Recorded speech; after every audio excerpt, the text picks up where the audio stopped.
Welcome to जीक्वेट। देखिए ये video जो आपका है ये आपका उत्तर प्रदेश स्पेशल है और यूपी पुलिस परीक्षाओं के लिए बहुत इंपॉर्टेंट टॉपिक भी है। देखिए आज यहाँ पर बहुत ही स्पेशल आपको क्वेश्चन प्रोवाइड किए जा रहे हैं जो आपके यूपी पुलिस परीक्षाओं के लिए काफ़ी इंपॉर्टेंट होंगे।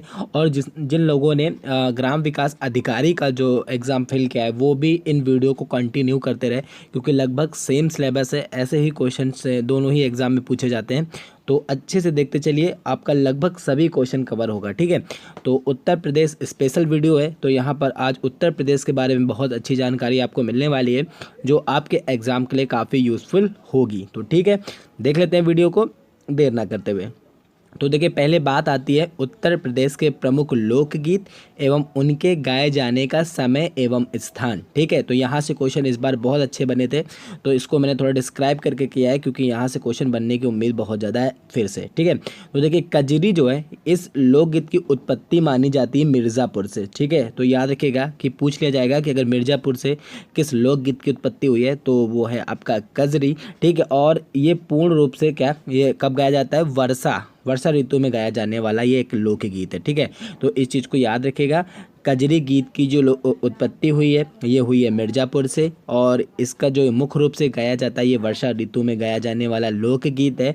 और एक चीज़ याद रखिए कि कजरी क्या है? एक लोकगीत है। ठीक है, तो ये 3 पॉइंट है आपको याद रखने हैं क्योंकि क्वेश्चन यहाँ से ऐसे ही बने हैं। ठीक है, फिर आपकी बात आती है झूला, तो ये भी एक लोकगीत है और यह ब्रज क्षेत्र का है। ठीक है, ठीक है, क्षेत्र याद रखिएगा क्योंकि मोस्टली पूछे जाते हैं क्षेत्रों से क्वेश्चन कि किस क्षेत्र का गाए जाते हैं ये लोकगीत। तो झूला जो है ये ब्रज क्षेत्र का प्रमुख लोकगीत है और यह लोकगीत सावन के उपलक्ष्य में गाया जाता है। ठीक है, जब सावन मंथ लगता है, सावन का महीना, तब ये लोकगीत जो है गाया जाता है। ठीक है, नेक्स्ट क्वेश्चन क्या है? सोहर, तो याद रखिएगा ये पूर्वांचल क्षेत्र का प्रमुख लोकगीत है। ये देखिए यहाँ पर दिया हुआ है, ये क्या है? पूर्वांचल क्षेत्र का लोकगीत है। क्वेश्चन ऐसे भी पूछे जा सकते हैं कि पूर्वांचल क्षेत्र का लोकगीत कौन सा है प्रमुख, तो वो है आपका सोहर।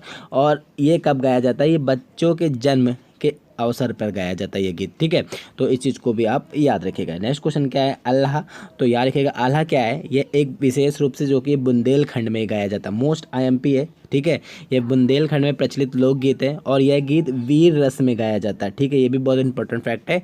ये जो अल्लाह जो आपका जो लोकगीत है ये वीर रस में गाया जाने वाला एक प्रमुख लोकगीत है। ठीक है, तो ठीक है, याद रखिए। नेक्स्ट क्वेश्चन क्या है? बिरहा, तो याद रखिएगा ये भी बहुत इंपॉर्टेंट है। तो ये आपका लोकगीत जो है संपूर्ण उत्तर प्रदेश में गाया जाता है। ठीक है, और यह किसी भी उपलक्ष्य में गाया जा सकता है। ठीक है, इसका कोई मतलब स्पेशली उपलक्ष्य नहीं है, कोई भी खुशी का समय हो तो वहाँ पर ये लोकगीत गाया जाता है और महिलाओं द्वारा ये गाया जाने वाला प्रमुख लोकगीत है। ठीक है, तो ये चीज़ आपको याद रखनी है। फिर आपका होरी, तो यह लोकगीत जो है फागुन माह के में गाया जाता है, जब होली पड़ती है तब इस लोकगीत को गाया जाता है। ठीक है, तो ये थे उत्तर प्रदेश के कुछ बहुत ही महत्वपूर्ण लोकगीत, उनके गाए जाने का समय और कहाँ के ये प्रसिद्ध लोकगीत है। तो ये इंपॉर्टेंट फैक्ट आपको याद रखना है क्योंकि यहाँ से क्वेश्चन बहुत अच्छे बने हैं इस बार। नेक्स्ट क्या कि उत्तर प्रदेश के प्रमुख लोक नृत्य एवं उनका विवरण। अब यहाँ पर आ जाती है लोक नृत्य की बात, तो ये भी बहुत अच्छा टॉपिक रहा इस बार, यहाँ से भी बहुत अच्छे क्वेश्चन बने। तो देखिए जोगनी नृत्य की बात की जाए तो ये क्या है? रामनवमी के अवसर पर गाया जाता है ये गीत। ठीक है, पूछा जाता है कि जोगनी गीत जो है वो किस अवसर पर गाया जाता है, तो यार रामनवमी के अवसर पर गाया जाता है। इसमें क्या है? पुरुष जो है वो महिलाओं का वेश धारण करके जो है ये नृत्य करते हैं। ठीक है, तो ये इंपॉर्टेंट फैक्ट है, आपको याद रखना है। इंपॉर्टेंट आपको ये है कि जोगनी गीत किस उपलक्ष्य में गाया जाता है? जो किया जाता है ये रामनवमी के अवसर पर किया जाता है। ठीक है, फिर आपका है चरकुला नृत्य, तो ये भी बहुत इंपॉर्टेंट है। तो ये याद रखिएगा ये ब्रजवासियों द्वारा, तो ये चरकुला नृत्य कहाँ का हो गया? ब्रज भूमि का हो गया। बहुत बारी क्वेश्चन पूछा गया है कि चरकुला नृत्य कहाँ से संबंधित है, तो ये ब्रज भूमि से संबंधित है और ये यहीं पर किया जाता है, ये प्रमुख नृत्य है। ठीक है, फिर आपका धीवर नृत्य, तो याद रखिएगा शुभ अवसरों पर कहार जाति द्वारा, तो ये इंपॉर्टेंट फैक्ट याद रखिएगा कि जो धीवर नृत्य ये कहार जाति द्वारा किया जाता है और इस शुभ अवसरों पे कभी भी मतलब ये नृत्य जो है ये किया जाता है। तो किया किस जाति के द्वारा जाता है ये पूछा गया क्वेश्चन, तो याद रखिएगा कहार जाति के द्वारा ये नृत्य पेश किया जाता है। ठीक है, नेक्स्ट क्या कि धूरिया नृत्य, तो याद रखिएगा बुंदेलखंड के कुम्हार जाति। ठीक है, याद रखिएगा ये कहार जाति का है और ये आपका कुम्हार जाति के लोगों द्वारा ये भी क्या करते हैं? स्त्रियों का वेश धारण करके इस नृत्य को करते हैं, ठीक है। तो ये फैक्ट आपको याद रखना है। फिर आपका नेक्स्ट क्या है, शायरा नृत्य, तो मोस्ट IMP है, ये याद रखेगा। शायरा नृत्य पूछा गया है और आपका दोबारा भी पूछे जाने की उम्मीद बहुत है। तो याद रखेगा शायरा नृत्य जो है ये बुंदेलखंड के किसानों द्वारा फसल की कटाई के समय किया जाने वाला नृत्य, ठीक है। तो ये कहाँ, बुंदेलखंड के किसानों द्वारा किस पे, फसल के उपलक्ष्य में फसल की कटाई के समय ये किया जाने वाला प्रमुख लोक नृत्य है, ठीक है। फिर आपका छोलिया नृत्य, तो याद रखिएगा राजपूतों द्वारा जो उनका विवाह उत्सव होता है तब ये जो है नृत्य किया जाता है उत्तर प्रदेश के अंदर, तो ये चीज़ आपको याद रखनी है। फिर आपका है धोबिया नृत्य, तो याद रखिएगा मंगल अवसरों पर किया जाने वाला भी प्रमुख नृत्य है और यहाँ से भी कई बार क्वेश्चन बने हुए हैं, ठीक है। तो ये कुछ प्रमुख नृत्य थे।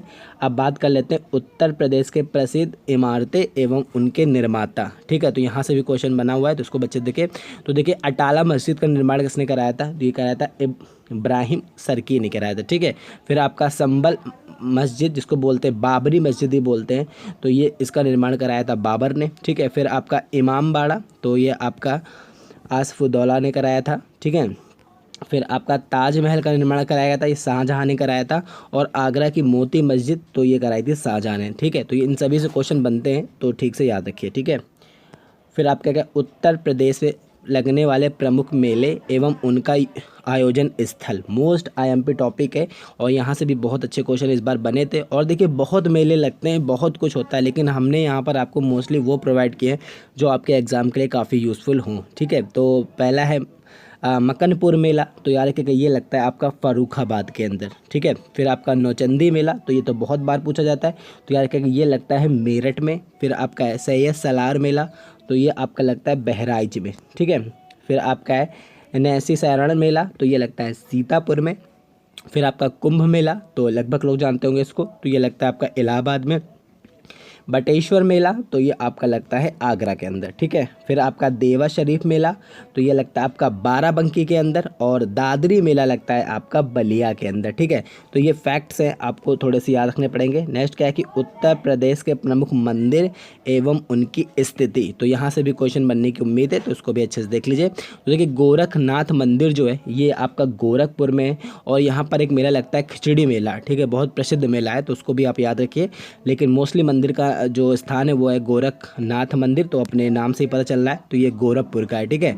फिर आपका श्री राम जन्मभूमि, तो ये जो है अयोध्या में स्थित है।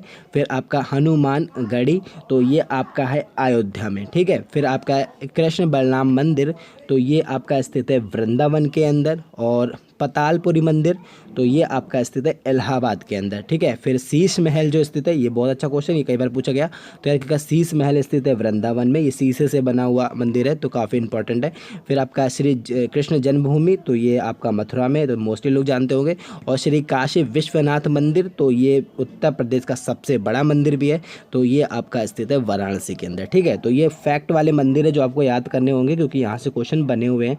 फिर आपके बात करते हैं अगर, तो ये पॉइंट भी बहुत इंपॉर्टेंट है, उत्तर प्रदेश के प्रसिद्ध मकबरे एवं दरगाह तथा उनकी अवस्थिति, ठीक है। तो यहाँ से क्वेश्चन बने हुए भैया, अच्छे से पढ़ लीजिए। तो और जो नहीं भी उत्तर प्रदेश से रिलेटेड वो भी आपको दिए गए यहाँ पर, क्योंकि इनसे क्वेश्चन बने हैं, ठीक है। तो जैसे सिकंदरा, तो याद रखिएगा ये मकबरा किसका है, अकबर का, और ये स्थित है आपका आगरा के अंदर, ठीक है। तो सिकंदरा है किसका मकबरा, अकबर का मकबरा है, और स्थित कहाँ पर है, आपका आगरा के अंदर स्थित है। फिर आपका शेख सलीम चिश्ती की दरगाह जो स्थित है ये आपकी स्थित है फतेहपुर सीकरी में, ठीक है। फिर हाजी वारिस अली शाह की दरगाह जो स्थित है यह आपकी स्थित है बाराबंकी के अंदर। और निज़ामुद्दीन औलिया की दरगाह जो है ये आपकी है दिल्ली के अंदर, और ये क्वेश्चन ऐसे ही बना था, ठीक है। तो इसको अच्छे से याद रखें। फिर क्या, ख्वाजा मोइनुद्दीन हसन चिश्ती की दरगाह, तो ये भी पूछा गया क्वेश्चन है, तो याद रखिएगा ये आपका स्थित है अजमेर के अंदर। फिर नेक्स्ट क्या है आपका टॉपिक, उत्तर प्रदेश के प्रमुख संग्रहालय एवं उनकी स्थिति, तो यहाँ से भी क्वेश्चन बने भैया, तो अच्छे से देख लीजिए। तो कला भवन जो है ये आपका स्थित है वाराणसी के अंदर। फिर आपका राहुल सक्रात्यायन संस्थान जो है ये आपका है गोरखपुर के अंदर, ठीक है। फिर आपका झांसी संग्रहालय, तो ये झांसी में स्थित है। फिर आपका बुंदेलखंड छत्रसाल संग्रहालय, तो ये आपका है बांदा के अंदर स्थित, ठीक है। फिर आपका है पंचाल इतिहास परिषद संग्रहालय, तो ये आपका स्थित है बरेली के अंदर। और मोतीलाल नेहरू बाल संग्रहालय, तो ये आपका स्थित है लखनऊ के अंदर।